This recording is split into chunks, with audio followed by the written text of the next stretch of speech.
we want to talk about giving, the principle of giving through self-honesty. If you're not giving, what are you taking? What are you afraid of losing? Because you want to keep giving because you want that consequence to come much more quicker and quicker and quicker, to the point where you realize that you're getting the feedback much more quicker than usual. You want that feedback fast. You want the consequences to happen much more faster. Therefore, when you realize the violence and the softness, you realize what to do immediate, at once. But if you are not giving, then what are you doing?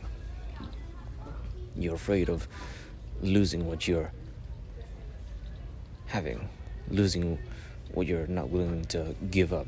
You're losing out on what you're not willing to give because you're afraid of losing what you have. Therefore, you don't want to give away what you have taken because you feel like you don't want to give anymore, because you want to keep on taking, because you want to keep on holding on to what you feel losing. Why do that? You want to keep giving, keep giving, keep giving, until you receive what you want to have, what you desire to have. What can you give into areas that could grow?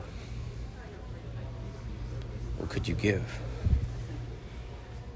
in order to receive?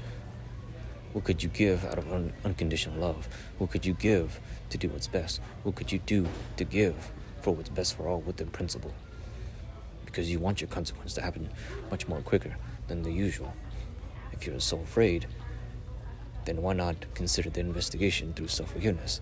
If you don't know how to do that yet, search this up, go through Disdenial Process Light. It's a free course. I've done it, and I would highly consider you do it as well. But if you don't, you will continue.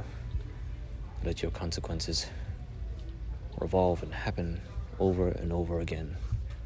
Therefore, you will continue to live vicariously through unconscious incompetence of those patterns that you have yet to forgive, because you're not willing to give up, to give for the better within principle.